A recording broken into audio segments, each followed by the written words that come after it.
pause on the one-shot Johnson & Johnson coronavirus vaccine. Another round of protest in Minnesota after the latest killing of an unarmed black man at the hands of police. And comedian Jon Stewart throws his support behind veterans who say toxic burn pits made them sick. The 4 states' most watched news starts now. Health officials in Kansas and Missouri are joining other states across the nation in temporarily shelving the Johnson & Johnson coronavirus vaccine.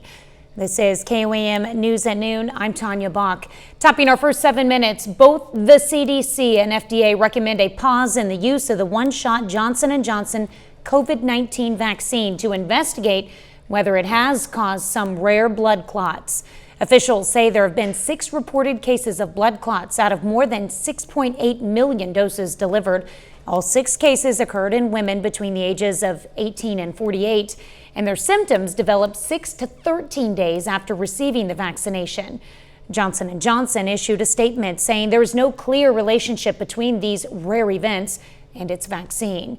There have been similar blood clot concerns with the AstraZeneca vaccine, which is not yet approved for emergency use in the U.S. White House officials held a conference call with governors this morning to discuss what the states should do while the CDC and FDA review the Johnson & Johnson vaccine. A new report shows Oklahoma is among the nation's leaders in vaccinations. The website Becker's Hospital Review compiled vaccination data from the CDC for all 50 states and made a list from highest percentage of people vaccinated to lowest. The data focuses on the number of people fully vaccinated in each state. Kansas and Oklahoma ranked in the top 20. Missouri came in at 42. We decided to see how those numbers look locally. In Crawford County, 19% of the population is fully vaccinated. I'd say in the last 2 weeks, our numbers for our clinics have been going down. I think that we probably have vaccinated a very good portion of people who wanted to be vaccinated. To find the latest vaccine numbers for your area, you can go to our website at koamnewsnow.com/coronavirus. Well, if you've got to get some outdoor work, yard work especially done, you've got a few good days left. Michael Hayslip joins us with a first look at the forecast. Especially if you like the cooler temperatures, Tanya, because as we turn to our weather almanac, we're actually about to run a stretch of about 9 days where we're going to be below our average high. Of course, on Sunday, we got close to 80 degrees at Joplin Regional Airport. But while we should be sitting around 69, 70, we're going to be sitting low 60s, if not 50s, all the way in to next week. Live look outside the television city where we see a patch of blue sky every now and then. The cloud coverage slowly moving off to the east. Excuse me. I got so choked up because it's so beautiful out on the western portion of southeast Kansas right there. They were the first ones to clear off, but also too some of the coolest temperatures this morning. But now the sun has taken effect. Whole bunch of 61s from Parsons, Chanute, Neodesha, and Independence, while the cloud coverage still hampering Joplin, Neosho, and Carthage from making it quite yet to 60 degrees. We're just going to hang low 60s for the most of the afternoon. Not a whole lot of sunshine as you push off to the east. However, when we talk about those western counties of southeast Kansas, could even see a 65, 66 on the board before we're done. As we transition into Wednesday morning, watch a little rain want to push through, mostly south of I-44, certainly not looking at anything severe, but then we do pick up just a little bit there on Wednesday morning, able to stay out of anything on the severe thunderstorm risk map as it will stay through central Oklahoma and range into Arkansas. Just like Tanya said, it is really 3 consecutive days of great outdoor activity weather until we get to Friday. Not only widespread rain, but also temperatures down into the 50s. Ooh. Now, coming up here in just a little bit, we had a little bit of a Mother Nature anomaly yesterday. Going to explain the phenomenon, why it happened, and got plenty of questions when we showed it this morning because people saw the same exact halo around the sun, but just weren't sure why it happened. All right, and we've got your answers. Thank you, Michael. In a suburb just north of Minneapolis, people remain on edge today following another night of unrest. Demonstrators are protesting the shooting death of Dante Wright, a young black man who was pulled over for an expired car registration. Authorities say it happened when a police officer fired her gun thinking it was a taser. The victim's family is asking why and are also calling for peaceful protest. Just 10 miles from where Daunte Wright was killed, the Derek Chauvin murder trial continues. The defense begins its case today after 11 days of testimony and a mountain of video depicting George Floyd's final moments. Chauvin's lawyer has argued that the now fired white officer did what he was trained to do and that Floyd died because of his illegal drug use and underlying heart condition, not because of Chauvin pinning him to the pavement last May. That's a look at today's top stories and weather in our first 7 minutes. Up next on KOAM News at Noon, the latest on a bipartisan effort in Congress to help service members who say toxic burn pits made them sick. And later, we're making a cheesy stuffed herb chicken in the Mr. Food Test Kitchen. Lawmakers from both parties are announcing a bill today that would streamline the process for obtaining veterans benefits for burn pit and other toxic exposures. The VA currently requires vets to pay for tests proving any illness is linked to that exposure. And more than 3 million veterans may have come into contact with the dangerous fumes at overseas bases. Chris Van Cleve spoke with a family suffering the permanent effects. When you sign up and join the military, you are told you will be taken care of. You're told if you go over. Sorry, I just need a minute. Jen Howard is only speaking out because her husband Jason wanted their story told. A Marine veteran, Jason did 2 tours in Iraq. While there, his wife says he worried about exposure to toxic fumes from pits where trash was burned. They just said it was just smoke, fire, burning waste, burning human waste, burning chemical waste. 14 years later, the quiet, dedicated father began having headaches. Within months, doctors found the source, glioblastoma, the same terminal brain cancer that killed President Biden's son, Beau, who spent a year serving in Iraq. Then candidate Biden brought up the issue of burn pits in a 2019 town hall. Because of his exposure to burn pits, in my view, I can't prove it yet, he came back with stage 4 glioblastoma. At least 230 burn pits were used at bases in Iraq and Afghanistan. One of the largest, Balad Air Base, where a 10-acre trash heap was burning 24 hours a day, 7 days a week. In 2015, an inspector general report called it indefensible that U.S. military personnel who are already at risk fighting overseas were put at further risk from the use of open-air burn pits. I kept saying, my husband is going to die before you even give him a yes or no. To get help from the VA, Jason Howard and other suffering veterans have to first provide a direct service connection between their ailments and burn pit exposure. Jason's paperwork is still being reviewed. It should not be left to veterans to dig in their own pockets, to do their own research, to hire their own lawyers to prove that they were exposed. New legislation from New York Senator Kirsten Gillibrand would make the process easier, requiring a veteran prove only they were deployed in an area where burn pits were used in order to qualify for help from the VA. If you get any of these diseases, any of these cancers that are known to be linked with the kind of toxins that were emitted, that you are presumptively covered and you will receive the health care benefits that you've earned. Her bill has bipartisan support. Republican Senator Marco Rubio is a co-sponsor.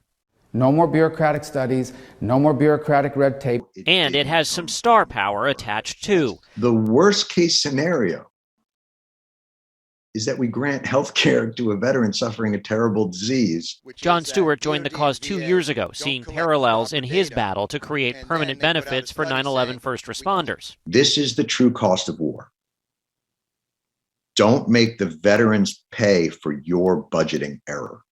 If you didn't put this into the total price, that's on you.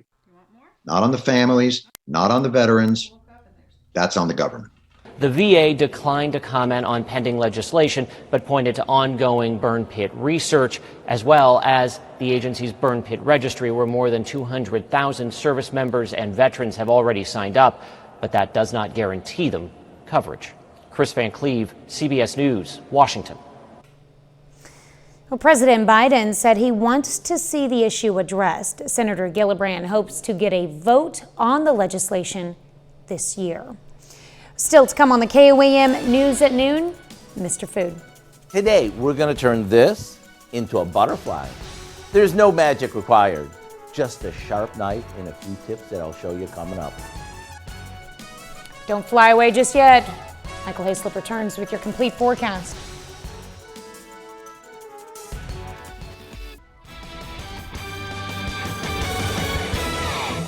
Hope you're enjoying a delightful Tuesday afternoon. Want to talk a little bit about the cloud cover because we started with overcast skies earlier on this morning. And right now, these are stratus clouds, a little bit lower to the ground than what we had yesterday. Yesterday, we had what are called cirrus clouds. And when you have that effect, what it's able to do, cirrus clouds sit about 20 to 25,000 feet up in the air.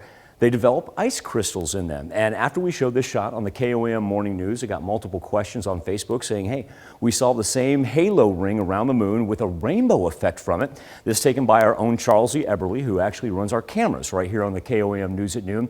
And what it is these high clouds, because they have those ice crystals, the sunlight refracts off of it and gives us that marvelous looking halo. But once again, today's clouds, just too low. These are the kind of clouds that really don't develop those ice crystals inside of them. But at the same point in time, still light enough that the sun's been able to penetrate and we begin a nice little warm up for the afternoon hours. Still going to be way below normal, but can't complain. An April afternoon at 58 degrees. The wind has played somewhat of a key factor, though. Second consecutive day that it's come in from the north-northeast and increased as we've moved through the afternoon hours. 58 in Joplin. We'll talk about why it's warmer out here. A whole bunch of 61s running through southeast Kansas compared to the mid-50s that we see in Monette and a whole bunch of 57s from Lamar, Nevada, and Stockton. And the reason? The cloud cover. Like to bring it full circle. As the clouds moved off to the east right here, sun hasn't had a chance to really warm things up too much. It is going to push off to the east. We'll get a gradual warm through southwest Missouri and southeast Kansas that experienced the early morning drop in temperatures was the first one to rebound and warm up into the 70s. But southeast Kansas also going to be the first one to cloud back up as we have this low pressure system making its way through. Now, speaking of systems, you can tell we just got a little bit of that warmth on the color contour there, starting to develop a little mini ridge in the jet stream. Extremely flat here for the couple days as it pushed west to east, and the trough developing out here by the Four Corners, but really not a whole lot of storm development. For us today, we're going to push up into the low to mid 60s, and that's kind of that cloud cover because as it pushes out of one area, it's going to filter into the next. So we're going to go ahead and call it partly to mostly cloudy today with a northeast gust that'll range from 20 to 25 miles per hour. As we get into overnight hours, not only are we going to worry about a dip in temperatures, and when I say worry, don't have to worry about frost or anything like that, but it is going to be about 10 degrees cooler tomorrow morning than what it was this morning. Also, too, we'll have a little thunderstorm development. Everything's going to range along and south of I-44, and we're not looking at anything severe, but you are going to hear the rumbles of thunder throughout northeast Oklahoma, probably right there in Cherokee County, right along the Oklahoma-Kansas state line, and in the southern portions of southwest Missouri as well. The real severe stuff is going to stay down way to the far south of us. We shouldn't have a whole lot of lightning associated with that. Wednesday, clear off, low 60s once again. But look at Wednesday night and the Thursday. That same track right along I-44 spreads a little bit to the north, but once again, it's sporadic and relatively light. Big difference is going to be on Friday because while the majority of the four states dodges the rain for most of the week, that's not going to be the case. We got a big low pressure system working in that's going to feed us some cold Canadian air. And what it's going to do is give us afternoon highs only in the 50s. And it's going to combo with Gulf moisture and bring us rain from Friday into Sunday. Well, you got time for me real fast? Sure. Take it out of ag boards. Yes. There we go. This was my question. I need to finish mowing today, so. If you want, yeah, it's really, we're going to go good on Tuesday, Wednesday, Thursday, Friday. Yeah, now. You got a couple days. Do it now. Thank you, Ag Boards. All right, thanks, Michael. We take this time to honor today's four-state hero. Coxswain, third class Melvin Worley in the U.S. Navy. The Minden Mines, Missouri native served with the Supply Task Force aboard the USS Whitney from 1942 to 1945. He fought in the South Pacific during World War II. To Melvin Worley, we thank you, our four-state hero. If you love stuffed chicken breast recipes, you're going to love today's. Howard shows us how to make his cheesy stuffed herb chicken in the Mr. Food Test Kitchen. Every day when I go through my emails, I look forward to seeing what types of recipes and tips and tricks that you're looking for. You know, one question I've seen quite a bit lately is, how do I butterfly a chicken breast? It's a great question. So let me show you how we can magically butterfly these and then turn them into a scrumptious meal. When it comes to butterflying a chicken breast, you want to make sure you start with a nice plump one. Put it on a cutting board and place one hand on top of it, like this. Then, holding a sharp knife horizontal to the cutting board, slowly cut the breast in half, about 3/4 of the way through. You'll know you were successful if both the top and the bottom are about the same thickness, and when you open it up, it sort of looks like a butterfly. Now, we season these with some salt and pepper and smear them with a garlic and herb spread. And we top them with some fresh spinach. And after they're roasted, we'll finish them off with some cheese and a buttery crumb mixture. That's all there is to it. It may look like a pricey dish that you would find in a restaurant, but these are easy enough to be part of your weeknight rotation. To get the recipe for our cheesy stuffed herb chicken, simply visit our website. I'm Howard with Kelly in the Mr. Food Test Kitchen, where today we found a magically butterflied way for you to say, ooh, it's so good. Can we say delish? I think so. You can find this recipe along with a lot more good food from the Mr. Food Test Kitchen online. Just go to our website at KOAMnewsnow.com. Here's a look at our 4-state market prices.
Final last look at our planner for today is we'll be in the mid to 60s.